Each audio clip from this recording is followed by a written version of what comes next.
Salam sejahtera Malaysia, terima kasih kerana menonton video-video dalam channel ini. Sebelum kita mula, jangan lupa untuk tekan tombol subscribe, share, like dan komen. Let's go!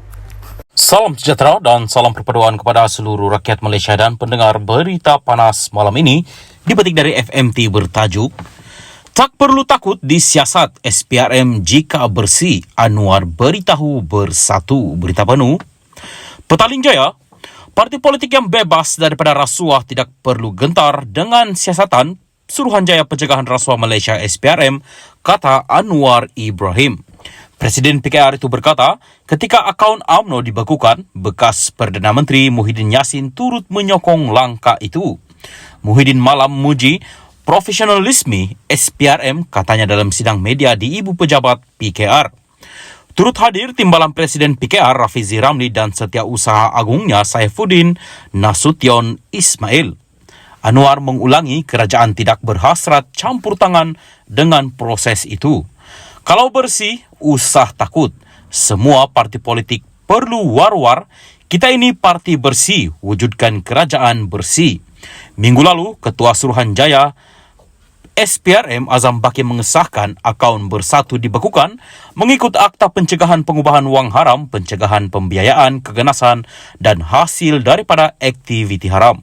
Difahamkan, pembekuan akaun bersatu itu ada kaitan siasatan berhubung dakwaan penyelewengan berbilion ringgit untuk pakej rangsangan COVID-19. Salam sejahtera dan salam perpaduan kepada seluruh rakyat Malaysia. Berita panas pagi ini dipetik dari PH Online bertajuk Saya ditolak jatuh merundum.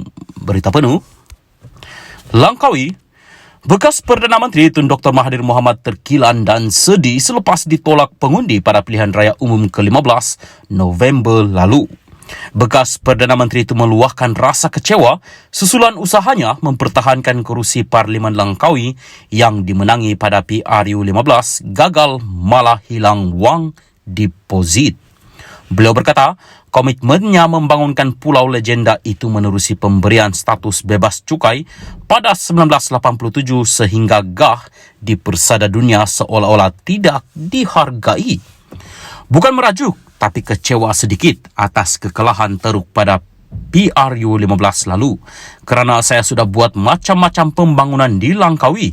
Saya ditolak jatuh merundum dan hilang 14,000 undi, katanya pada sidang media selepas menghadiri program Jasamu dikenang di Hotel Golden Sands di sini malam tadi. Yang turut hadir pada majlis itu isterinya Tun Dr. Siti Hasma Muhammad Ali. Beliau yang juga bekas ahli Parlimen Langkawi berkata beliau turut hairan ditolak pada PRU 15 lalu kerana yakin tidak melakukan sebarang kesalahan memudaratkan penduduk. Saya pun tidak tahu apa kesalahan yang telah buat sehingga ditolak, katanya.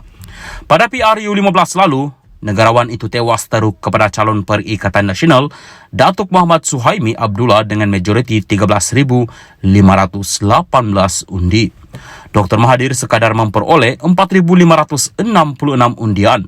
Sementara itu, mengulas isu pembekuan akaun milik Parti Pribumi Bersatu Malaysia Bersatu oleh Suruhanjaya Pencegahan Rasuah Malaysia SPRM, beliau berkata, perkara itu tiada kena mengena dengan dirinya.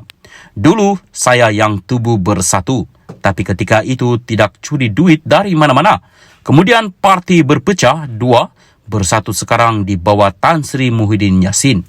Saya tiada kena mengena kerana tidak lagi berada dalam bersatu dan itu masalah mereka manakala saya kini adalah pengurusi gerakan tanah air GTA, katanya.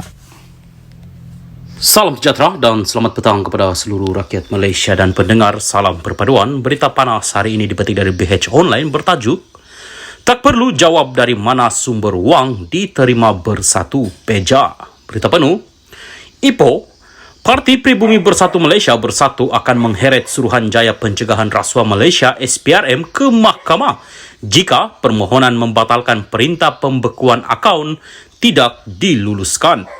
Timbalan Presiden Bersatu Datuk Seri Ahmad Faizal Azumu berkata, beliau belum menerima perkembangan lanjut susulan permohonan pembatalan perintah itu yang dihantar Presiden Tan Sri Muhyiddin Yassin. Saya pun tak pasti sama ada parti sudah tulis surat atau belum. Walaupun pastinya surat berkenaan akan dibuat dalam kadar segera. Waktu ini hujung minggu, mungkin minggu depan kita akan dapat tahu jawaban dari SPRM. Tentunya perkara-perkara seperti ini, saluran perundangan akan kami bincangkan dengan pucuk pimpinan termasuk bersama Presiden untuk tindakan sewajarnya, katanya di sini hari ini. Beliau berkata demikian ditanya perkembangan terkini kenyataan Muhyiddin yang menjelaskan surat permintaan pembatalan perintah pembekuan akaun Bersatu kepada SPRM dihantar pada Kamis lalu. Ahmad Faisal berkata pembekuan akaun oleh SPRM memberi kesan sangat besar kepada Bersatu.